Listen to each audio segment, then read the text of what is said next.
સમગ્ર સૂક્તનો પાઠ કરીએ. કરારવીંદેન પદારવિંદ મુખારવિંદે વિનવેશયના વટસ્ય ભદ્રસ્ય પૂર્ણેશયાના બાલમુકુંદ મનસા સ્મરામિ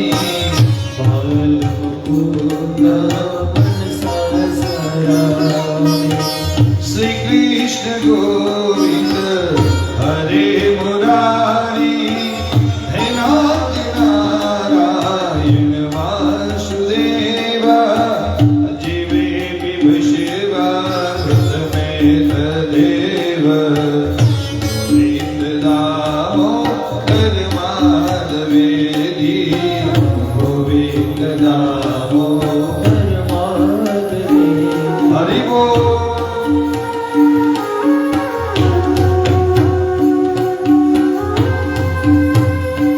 આવશે ગાઈએ.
પાઠ જે પ્રેમે કરે દામોદર દયા દાને સહજે ગોલોક સંચરે.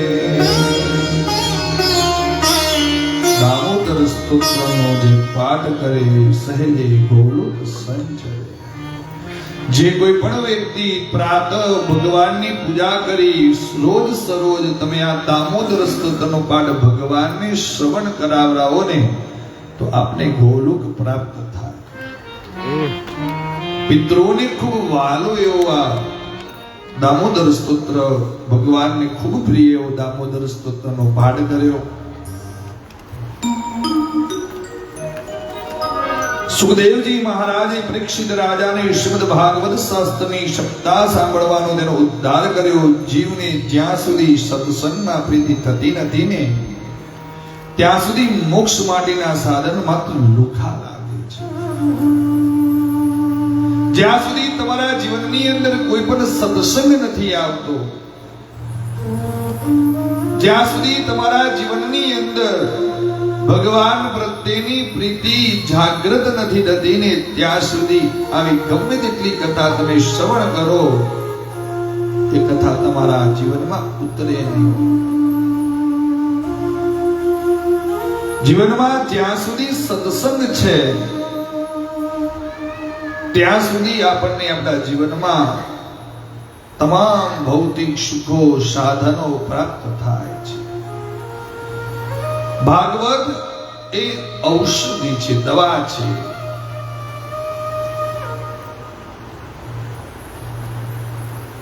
જેમ આપણને કોઈ પણ જાતનો શરીરમાં દુખાવો થતો હોય, કોઈ બીમારી આવતી હોય અને દવા લઈએ અને બીમારી દૂર થઈ જાય, એમ આપણા સંસાર રૂપી તમામ બીમારીઓનો જો હલ ભગવાને આપ્યો હોય ને તો આ ભાગવતની અંદર.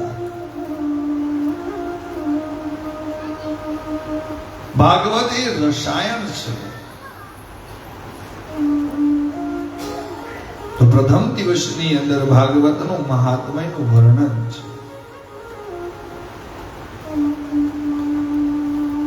કોઈ પણ ભગવાનની તમે ભક્તિ કરો છો તો એ ભક્તિની અંદર જો ભગવાન પ્રત્યેની તમારામાં પ્રીતિ નથી તો પછી ગમે તેટલી માળાઓ કરો તો પણ ભગવાન એનો સ્વીકાર કરતા નથી. કોઈ પણ કોઈ વ્યક્તિનો સત્સંગ મહાત્માનો જો સ્પર્શ થઈ જાય, એના શરીરમાં, એના જીવનમાં, આચરણમાં સત્સંગ ઉતરી જાય તો ગમે તેટલો વ્યક્તિ નાસ્તિક હોય, ખરાબ હોય, દુરાચારી હોય ને તો પણ એ ભક્ત બની જાય છે.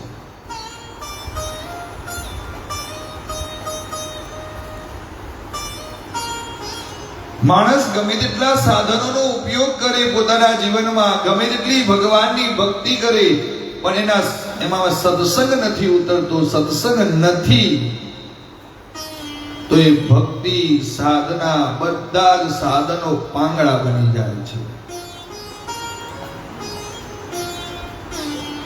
પરમાત્માને નમસ્કાર કરી શુદ્ધ પુરાણીઓ શ્રીમદ ભાગવત શાસ્ત્રનો મહિમા કહે છે. ભાગવત શાસ્ત્રની સપ્તાહ સાંભળવાની હોય છે. પહેલું એ શાસ્ત્રનું મહાત્મય સાંભળવું પડે છે. ભાગવત શાસ્ત્ર કેવો દિવ્ય પ્રભાવ છે એ શુદ્ધ પુરાણી સંકાદિક મહર્ષિઓને જણાવ્યું. કાલમ વ્યાલમ મુખમ પ્રાશમ ત્રાશમ નિર્નાશ હેતવે શ્રીમદ ભાગવત શાસ્ત્રમ કલોકીરણે ભાષિતમ. કળિયુગમાં કુસંગ રૂપી ભયંકર કાળા નાગથી જો બચવું હોય, તો ત્રિવિધ તાપની જો રક્ષા થાય એવું ઈચ્છતા હોય, તો સુખદેવજી મહારાજે કહેલા ભાગવત શાસ્ત્રનો પ્રેમથી વાંચન અને શ્રવણ કરવું. કથા એટલે શું? તમે બધા આટલા બધા 2000 થી વધારે કિલોમીટર દૂરથી અહીંયા પુરી ક્ષેત્રમાં કથા શ્રવણ કરવા માટે આવ્યા, તો કથા એટલે શું?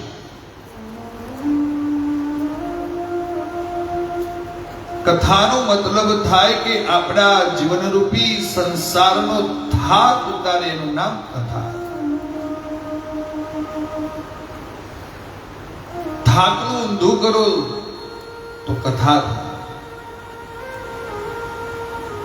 આપણા જીવનરૂપી પરિસ્થિતિને, વિટંબણાઓને દૂર કરે, એનું નામ કથા. અને પછી તમે કથાને કથા ન સમજો તો તમારા જીવનમાં વ્યથાઓ સિવાય બીજું કંઈ છે જ નહીં, એટલું યાદ રાખો. જો એ કથાને તમે કથા નથી સમજી શકતા, તો એ તમારા જીવનમાં વ્યથાઓ છે. અને વ્યથાઓ જ્યાં સુધી તમે સ્મશાન ગૃહમાં નથી જતા, ત્યાં સુધી પૂર્ણ પણ નથી થવા. અને એટલા જ માટે તમે બધી વ્યથાઓ, બધી માયાઓ મૂકીને છેક આટલી બધી દૂર કથા શ્રવણ કરવા માટે આવ્યા છો. છે કોઈ ચિંતા કામની? સે સવારે ઉઠ્યા, નાઈ ધોઈ, સ્નાન કર્યું, સીધા નાસ્તો. આમ તો સવાર પડે એટલે રસોડામાંથી બૂમાબૂમ ચાલુ થઈ જાય. કેટલી વાર છે, ઓફિસે જવાનું મોડું થાય, દુકાને જવાનું મોડું થાય. એટલા જ માટે આ બધી માયાઓથી દૂર રહી અને આપણે આટલી બધી દૂર ભગવાનના સાનિધ્યમાં કથા શ્રવણ કરવા માટે આવ્યા. ભક્તિ તો તમારે મારે બધાને કરવી છે, પણ ભક્તિની અંદર આપણને અડચણરૂપ થાય છે આપણી જવાબદારી, આપણું કર્તવ્ય, આપણી કુટુંબ પ્રત્યેની, પરિવાર પ્રત્યેની જે કર્તવ્ય નિષ્ઠા, જવાબદારી છે ને, એ આપણને અડચણરૂપ થાય. કેમ કે ભક્તિમાં સમય એટલો બધો આપી શકતા નથી. એનું કારણ શું છે? તો આપણી જવાબદારી છે, પણ એ પણ કામ છે, એ પણ એક ભક્તિ છે. જો આપણે પોતાનું કામ ઘરના પોષણ માટે ન કરીએ, તો પછી કર્મથી આપણે ભાગી રહ્યા છીએ, એ પણ ભક્તિનો ભાગ છે.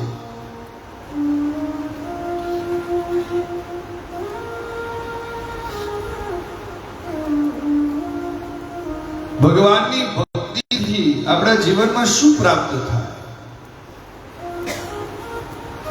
ભગવાનની આ કથા શ્રવણ કરવાથી આપણા જીવનમાં શું પ્રાપ્ત થાય? તો હું તો એટલું જ કહીશ કે આ કથા શ્રવણ કરવાથી, ભગવાનનું ખાલી નામ સ્મરણ કરવાથી આ જગતના સચરાચર જગતમાં જ્યારે આપણે ખટખટાવીશું ને ઉપર, ત્યારે ભગવાન આપણને વિમાન લઈને મારા બાપ લેવા માટે આવશે. ત્યાં કથા, સત્સંગ અને ભક્તિ આપે છે. આપણે પછી મનમાં એવો વિચાર કરીશું કે મહારાજ, હજી સુધી કદી વિમાનને મેં જોયું નથી. ઘણા બધા સ્વજનો ઉપર જતા રહ્યા, હવે તમને આમ પ્રશ્ન કરું, કદાચ અહીંયા હાલના હાલ ભગવાનનું વિમાન લેવા માટે પણ આવે તો મને જવા માટે કેટલા તૈયાર છો? આંગળી ઊંચી કરો, જુઓ તો ખરા. પણ લેવા માટે આવીને ત્યારે એમ કીધું કે હજી તો છોકરાને ગોઠવવાનું બાકી છે, નોકરી બાકી છે, છોકરા બાકી જશે, રમાડવાના બધા જ પ્રશ્નો ત્યાં ઉત્પન્ન થાય. આ તો ખાલી આંગળી આપણી ઊંચી કરી આપણા મનને મનાવવા માટે કે હવે જીવનમાં કઈ રહ્યું નથી, હવે લેવા માટે હવે જતા રહીએ. પણ હજી સુધી તો આપણને ડર છે, એટલા માટે તો સવારે ઉઠી ગોળીઓ લઈએ છીએ. એટલે ગોળીઓ શું કામ?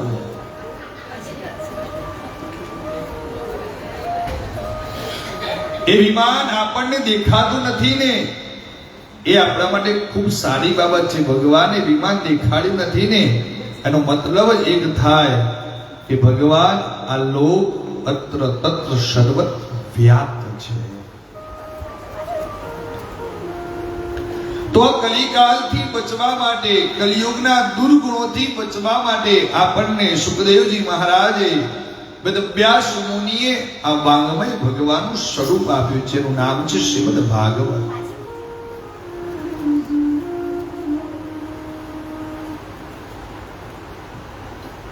જગતમાં એવો કોઈ યોગી નથી, એવો કોઈ સિદ્ધ નથી, એવો કોઈ જ્ઞાની નથી, એવો કોઈ સદક્રિયાવાળો પુરુષ નથી જેણે સત્સંગ સિવાય એટલે કે કથા વાર્તા શ્રવણ કર્યા સિવાય અને આત્માનો ઉદ્ધાર કર્યો.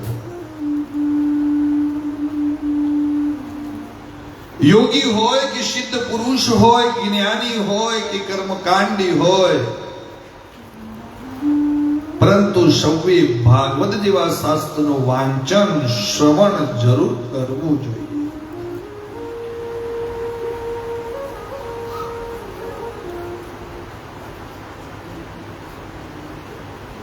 એટલે તો ભાગવતની અંદર ભગવાને કીધું, સચ્ચિદાનંદ રૂપાય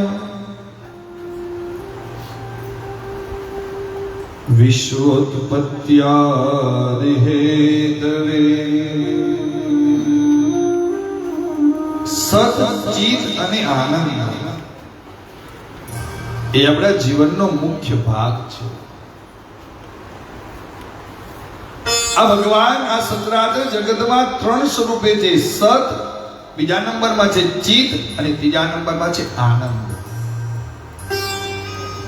એ ત્રણ રૂપનું સમન્વય થાય ને ત્યારે આ ભવસાગર પાર તરવાનું આપણને આ ભાગવત સાધન સમજાય છે.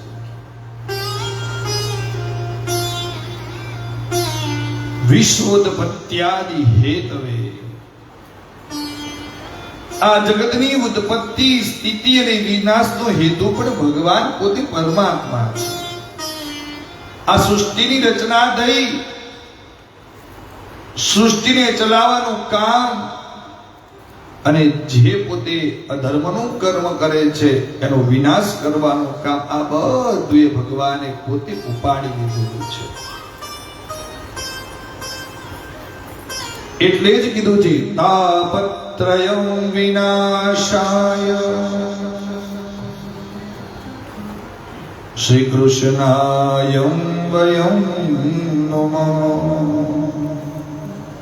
ભાગવતના પ્રથમ શ્લોકની અંદર ભગવાને કીધું, આધ્યાત્મિક, આધિદૈવિક અને આધિભૌતિક એ ત્રણ પ્રકારના દુઃખોનો નાશ કરનારા ભગવાન સત, ચિત અને આનંદ છે. ભગવાન સુધી પહોંચવાના પણ ત્રણ માર્ગ બતાવ્યા છે. ને ત્રણ માર્ગનું નામ પણ છે સત, ચિત અને આનંદ. અને ત્રણ રસ્તાથી ભગવાન સુધી પહોંચી શકાય છે. પણ એના માટે પણ ભગવાન પ્રત્યેની શ્રદ્ધા, પ્રેમ અને વિશ્વાસ જોઈએ. આપણે ભગવાનની પૂજા કરવા માટે ઘરે બેસીએ છીએ ખરા, પણ આપણું 2 મિનિટ માત્ર પણ ભગવાન પ્રત્યેનું ધ્યાન હોતું નથી. આ પ્રશ્ન મેં કર્યો તરત જ તમારા હૃદયમાંથી જવાબ આવશે કે હા, હું તો રોજ ભગવાનની પૂજા ધ્યાનપૂર્વક કરું છું. કેટલાય મેં વડીલોને જોયા છે, મને પ્રશ્ન કર્યા છે કે મહારાજ આખી જિંદગી માળા ઘસાઈ ગઈ પણ હજી સુધી ભગવાનને મને મળ્યા નથી.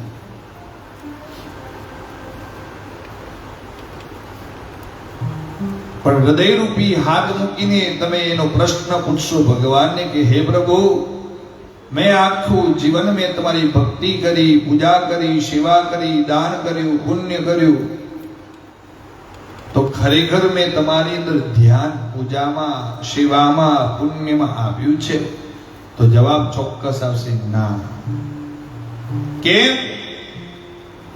ભગવાનની માળા હાથમાં હોય ને ધ્યાન દરવાજા તરફ હોય, કોઈ સાવરણી તો ચોરીને નહીં લઈ જાય. ઘડીકમાં ધ્યાન જાય તિજોરી તરફ, મારા રૂપિયા કોઈ ચોરીને લઈ જશે તો. ને કેટલાય મારા વડીલોની તો ટેવ હોય, ખુરશીમાં માળા ચાલતી હોય, ધ્યાન રસોડામાં હોય, નવી નવી છોકરાની વહુ પરણીને આવી હોય, મસાલા તો નહીં ખાલી કરે. અને આખી જિંદગી આવી વ્યથાઓમાંથી ભરેલી જિંદગીની અંદર માળા થતી હોય, પણ 2 મિનિટ ભગવાનને ન પૂછ્યું હોય કે હે પ્રભુ, હું તારી ભક્તિ કરું છું, તારું નામ લઉં છું, તે તને સંભળાય છે કે નહીં? એ કદાપી આપણે ભગવાનને પ્રશ્ન કર્યો નથી. ભગવાનના મંદિરે પહેલા પગથિયાથી પ્રારંભ કરીને છેલ્લા પગથિયા સુધીમાં તો કેટલુંય લાંબુ લિસ્ટ લઈને જઈએ ને કેટલુંય માંગી લીધું હોય, હજી સુધી તો પહોંચ્યા નથી. ભગવાનના મંદિરમાં આપણે દર્શન કરવા માટે નહીં, પણ લાંબુ લિસ્ટ લઈ અને ભિખારીના જેમ માંગવા માટે જ જઈએ છીએ. બધા આવી ગયા.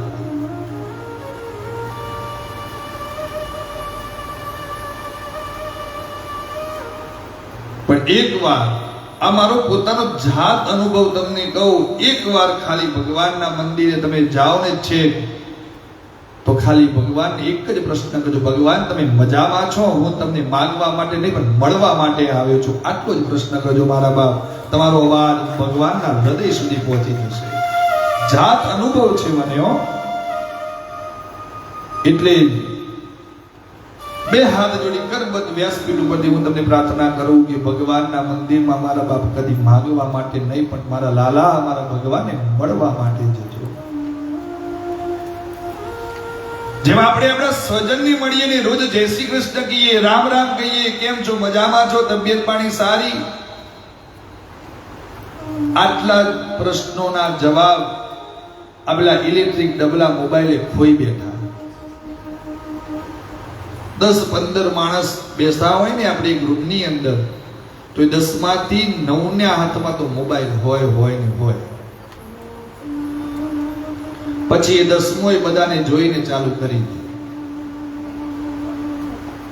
સુખ દુઃખની વાતો, ભગવાનના સત્સંગની વાતો, ભગવાનની વાતો આપણે બધું ખોઈ બેઠા. એટલે ભગવાનની પ્રીતિ, એની એનર્જી, એની ઉર્જા આપણને પ્રાપ્ત થતી નથી. આપણે વારંવાર પ્રશ્ન કરીએ છીએ, કોઈ વ્યક્તિ જાણકાર આવે તો એ મહારાજ, એ ભૂદેવ, મારા ઘરમાં બધું જ સુખ છે પણ મને શાંતિની પ્રાપ્તિ નથી થતી.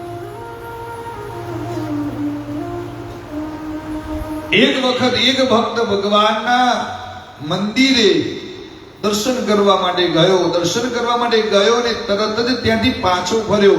ભગવાને અંતરથી અવાજ લગાયો કે બેટા, તને આટલી બધી ઉતાવળ શાની છે? તું ઉભો તો મારા જોડે રે 2 મિનિટ 3 મિનિટ. એટલે ભક્ત ભગવાનને જવાબ આપે કે પ્રભુ, હું 10-15 મિનિટ તમારા જોડે ઉભો રહીશ ને હું માગી લઈશ, તમે નહીં આપી શકો ને તો તમારો ને મારો સંબંધ બગડશે. એટલે મારા પ્રભુ પરમાત્માએ અંદરથી એ ભક્તને જવાબ આપ્યો કે બેટા, તું રોજ મારા ત્યાં આવે છે, ભલે 2 મિનિટ જઈને પાછો વળી જાય છે, પણ તું છેલ્લે પગથિયેથી પહેલે પગથિયે માગ કરે છે, બીજું કરતો નથી.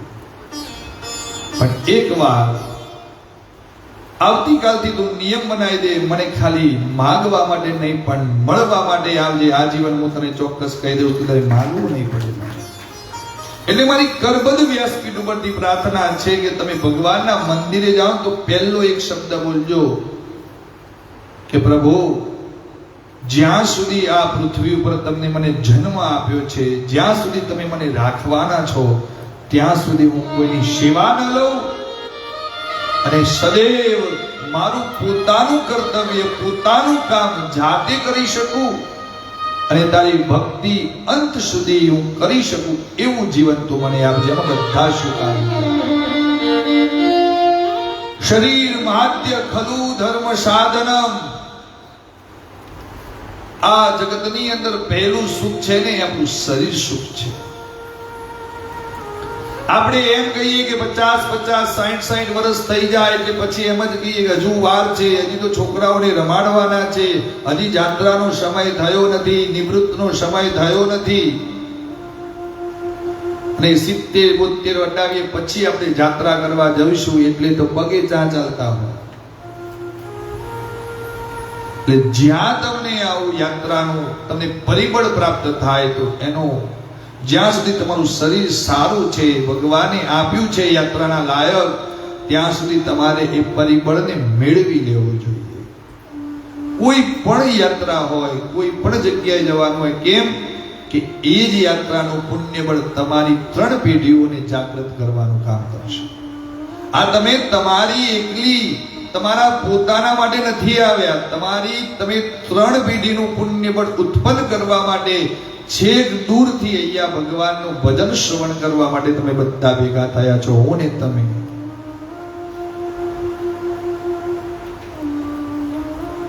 એટલે ભગવાન પર પ્રીતિ રાખજો. મારું કહેવાનો ભાવાર્થ આ દ્રષ્ટાંત ઉપરથી એક જ છે કે ભગવાનને મળવા માટે જજો, માગવા માટે. તો ચોક્કસ તમારે આજીવન ભગવાન જોડે માગવું નહીં પડે, તમને આપતો જ રહેશે. સુદામા તો કૃષ્ણનો નજીકનો મિત્ર હતો. આટલી બધી એની વેદના વેઠવાની થતી જ ન હતી, તેમ છતાં પણ એ ગયો છે કે ખરો દ્વારકા, પણ માંગ્યું નહીં. તેમ છતાં ભગવાને બધું આપ્યું.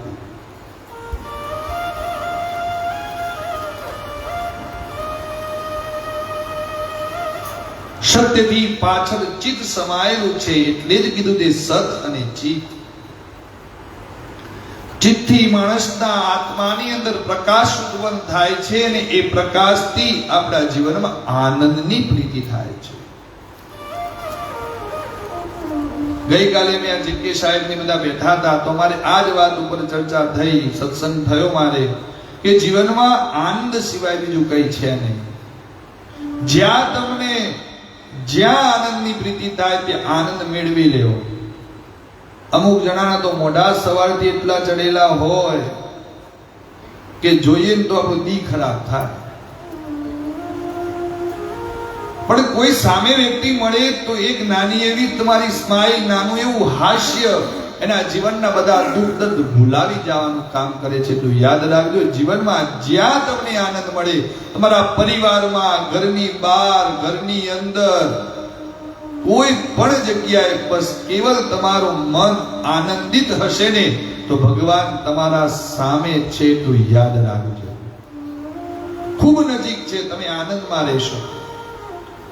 આ તો કોઈ પણ વ્યક્તિ સામે મળશે ને એટલે આપણા રુદડા જ રોવાના, આપણા દુઃખો જ એને ઠાલવવાના. એટલે એ બીજા દિવસથી મળતો બંધ થઈ જાય. જ્યારે મળે ત્યારે પોતાના દુઃખો જ વ્યતીત કરે છે, મને દુઃખી કરે છે. એટલે જ ભગવાને પ્રથમ શ્લોકમાં કીધું સદ, ચિત્ત અને આનંદ, આ 3 સ્વરૂપને તમે પામી લો, એની અંદર હું છું. આટલું યાદ રાખજો.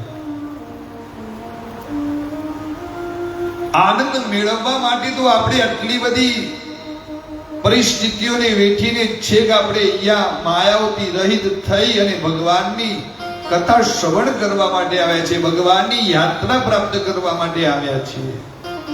તો પછી આનંદ સિવાય બીજું કઈ આપણું લક્ષ્ય હોવું જ ના જોઈએ. આનંદ એ આપણો મૂળ સ્વભાવ છે. ભગવાન કનૈયાનું તમે મુખારબિંદ જોશો, ભગવાનની કોઈ પણ મૂર્તિ જોશો તો એમનું મોઢું હાસ્ય સિવાય બીજું કઈ જ નહીં હોય.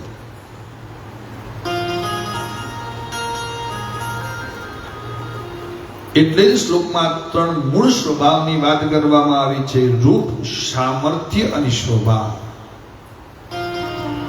અને રૂપ સામર્થ્ય અને સ્વભાવ એ જ સત, ચિત અને આનંદ છે.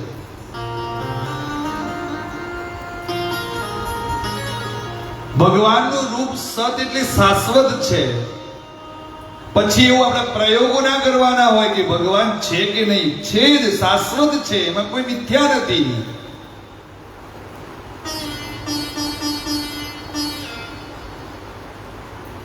બીજા નંબરમાં છે ચિત. ચિત એટલે ચૈતન્ય રૂપ. આપણા અંદર એનર્જી, કે આપણે કેટલા જાગૃત છીએ. છેક પરિસ્થિતિ ખરાબ થઈ જાય, કોઈ રસ્તો મળે નહીં, એટલે પછી છેલ્લે ભગવાનનો દરવાજો ખટખટાઈએ છીએ કે ભગવાન, મારે આટલી બધી તકલીફો છે, હું તમારા 5 દીવા કરીશ ને આટલી બાધાઓ કરીશ ને આટલી પૂનમો કરીશ. આપણાની અંદર ચૈતન્યતાનો અભાવ છે ને, એટલે ભગવાનને દુઃખ આવે ત્યારે જ યાદ કરીએ છીએ. તકલીફ નથી તો ભગવાનને આપણે યાદ કરતા જ નથી. આ ભાગવત આપણને સમજાવે છે કે ચૈતન્ય રૂપ એ જ ભગવાનનું ચિત્ત રૂપ છે. ને ચિત્ત અને ચૈતન્યતા ઉત્પન્ન થાય ત્યારે ભગવત ચર્ચાઓનો આપણે અવસર પ્રાપ્ત થાય. ત્રીજા નંબરમાં છે આનંદ. બધી જ જગ્યાએ આનંદ સિવાય બીજું કાંઈ જ નથી. ભગવાને જ્યાં જ્યાં પોતાની લીલાઓ કરી ત્યાં આનંદ સિવાય બીજું કાંઈ આપ્યું નથી. જેમ સાધન ન હોય તો લાઈટની શું કિંમત છે, જેમ કે ગાવાવાળા જ ન હોય તો લાઈટની ને માઇકની